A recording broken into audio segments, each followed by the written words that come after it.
Sa mga ka-tech vloggers, mga subscribers, bago tsaka luma, mga supporters, mga dumaan, dumalaw, at bumisita sa channel, lahat ng mga viewers, secret viewers at silent viewers, magandang araw. So, balik tayo sa repair dahil yung lakad natin, light and sound servicing ay sa susunod na linggo pa.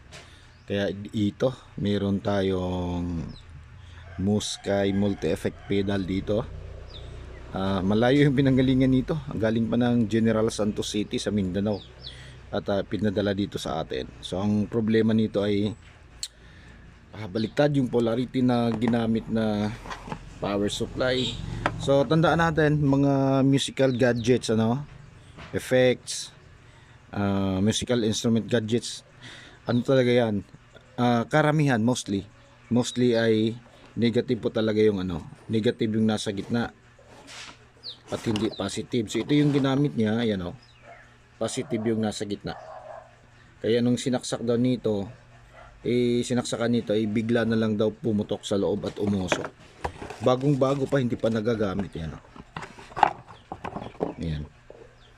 Pinadala sa atin dito sa ay yan yan nakalagay negative yung nasa gitna. So mali. Tatandaan natin lagi kapag mga gadgets, guitar effects o instrument effects, gadgets, mostly, ulitin ko lang, mostly talaga negative yung nasa gitna. Hindi katulad nito na positive yung gitna. Kaya yun yung babantayan natin dahil siguradong sasabog po yan. Okay, tapos titingnan natin ngayon kung ano yung sinasabing pumutok at umuusok daw sa loob. So hindi naman binuksan daw ng may-ari dahil hindi niya alam tanggalin. So ito ngayon yung isi-share natin sa inyo. So subukan natin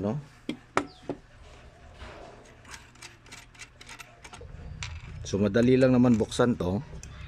Pero tama din yung ginawa ng may-ari dahil wala naman siyang experience dito, kaya pinaubayan na niya sa mga gumagawa talaga.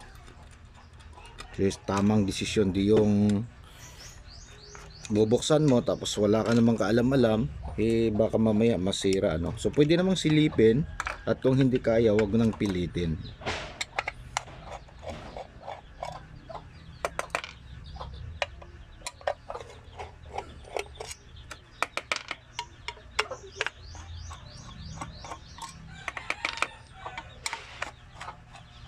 So mamaya naman, ito yung babaliktarin natin. Babaliktarin natin yung polarity, bubuksan natin to at baliktarin natin yung positive negative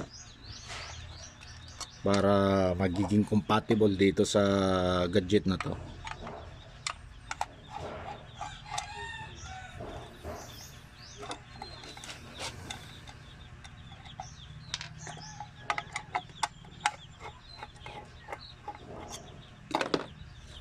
So sa mga ganito na ito so ginagamit na mga ganitong item na ginagamit sa mga churches, Christian churches. So wala po tayong mga charge sa ganito, hindi po tayo nagpapabayad, libre po to. Okay, so gagastusin na lang nila yung pagpapadala na lang. Yan. Lahat po ng mga gamit simbahan Christian churches ay wala pong charge sa atin yan.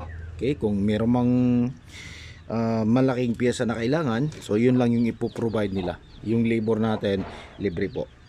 Pero kung maliliit lang yung mga kakailangan palitan, so pwede nating sasagutin na rin po yon. Okay, ayan na. So nakita na natin yung polarity protection diode. Okay, yung reverse polarity protection diode yung nasunog. So subukan natin tanggalin. Sana ito lang yung problema.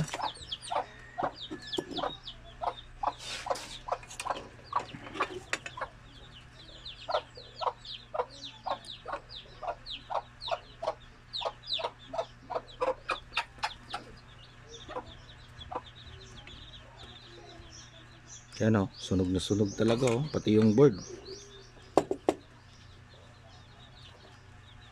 So Sunog yung board.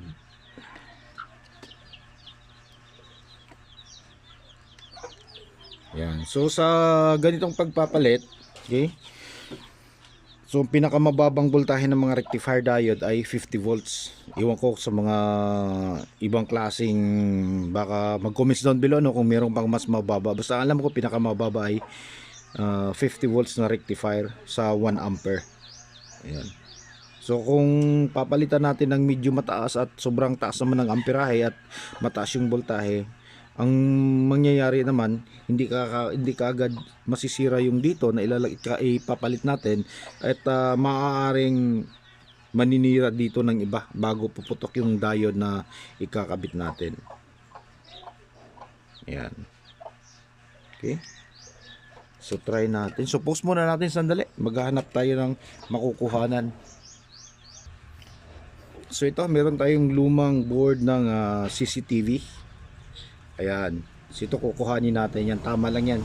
Dahil yung supply nito ay input voltage nito ay 12. Ito naman 9 volts. So ayan o. So magkakapare-pareho lang sila ng laki. Okay, mas malaki lang ng kunti ito. Ayan. So pwede ito. Pwede itong gamitin natin.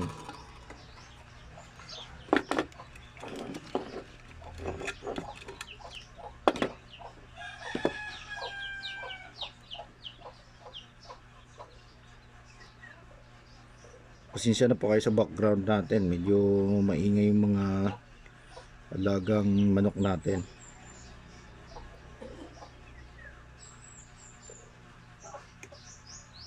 Mahirap tanggalin dahil medyo ano na yung kalawang na yung board, marumi na yung board, kaya medyo mahirap tanggalin yung natin.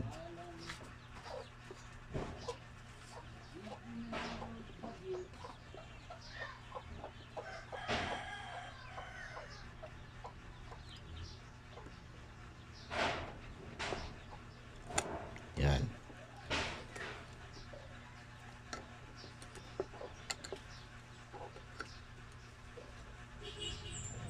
So sa pagtanggal dito, kailangan wag natin puwersahin kasi yung mga SMD ay madaling mabiyak.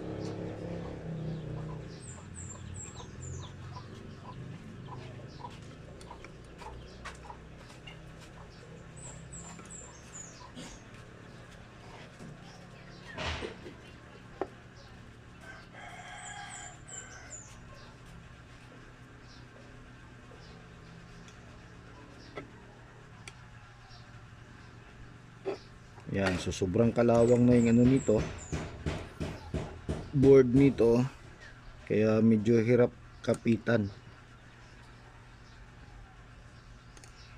yung sa labas. Pero yung nakahinang sa nakahinang sa board niya, malinis na malinis pa po yan sigurado.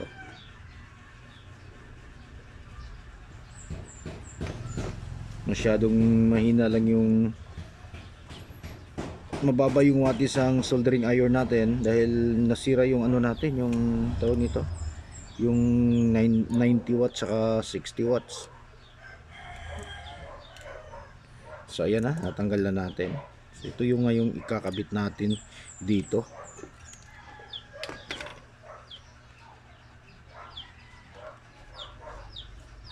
Yan. Subukan natin kung nasaan yung tamang polarity nito, hanapin natin kasi kapag bumaliktad hindi rin siya gagana.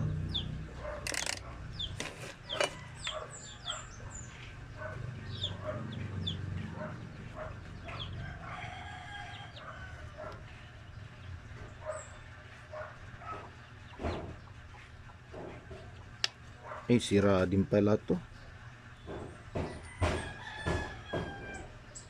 Wala, open din oh. Malamang itong ginak na unit na to ito lang yung problema,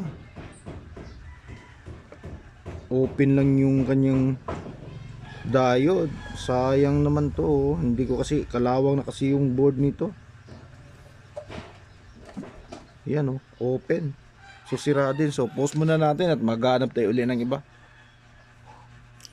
So ito na po, may nakuha tayo dito. Galing naman to sa mga digital TV receiver.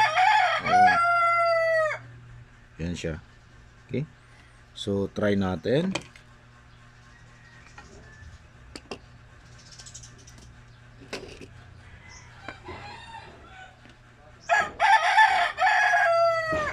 Nako, napakaingay nung ano natin, manok.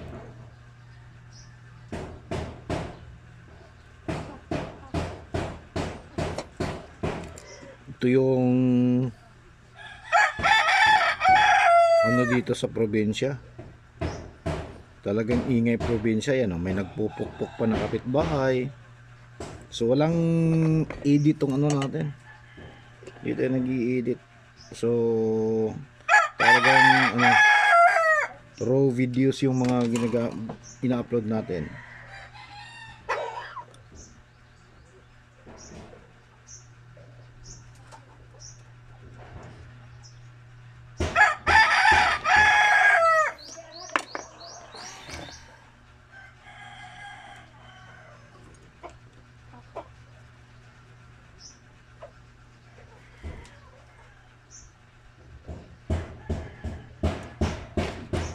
Okay, so naikakabit na natin.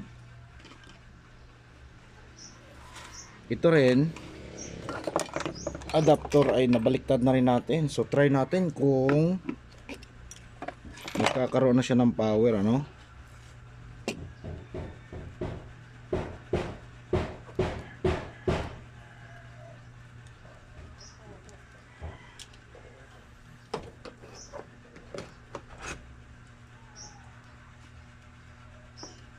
Subok natin. So ayan,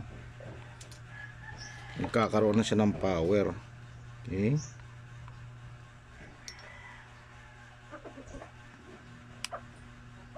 ayan. Hindi ko alam gamitin to. Hindi naman ako musikero. So try natin kung walang ibang nagbabaga. So sa mga ganito, kailangan talaga natin mag-monitor ng mga piyesa kung wala bang nag-iinit. Ayan. Tapos check natin kung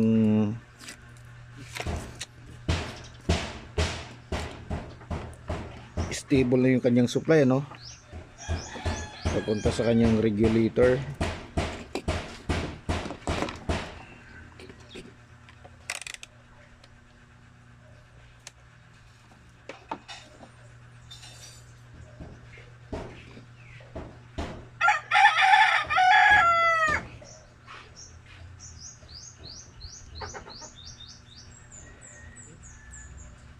So ayan, meron tayo ditong 5 volts. Sa input ay 9 volts. Dito para makita nyo.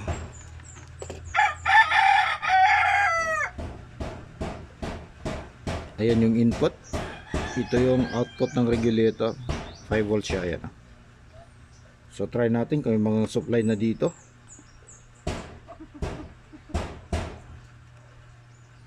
Ayan, meron na rin.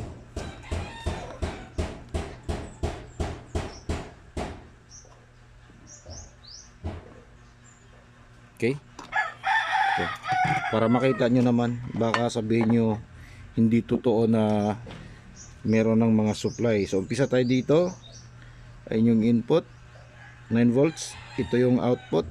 Okay, dito sa isang regulator naman, ayan, meron na siyang 5 volts. Ayan yung kanyang input, 9 volts din. Dito po tayo dito. So katay kung may mga supply na dito, meron na. Meron.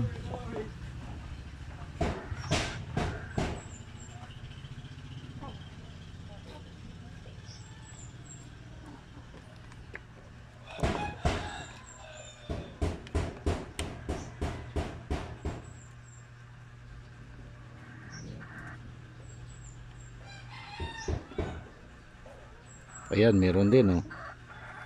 Tapos dito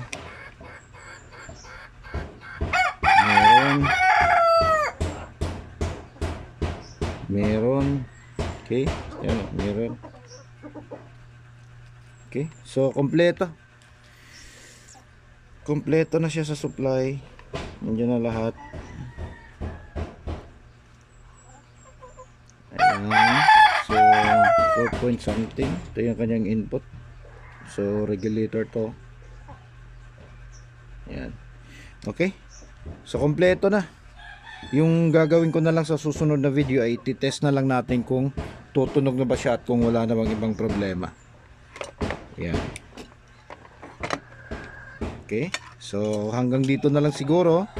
So maraming salamat, God bless at bye bye.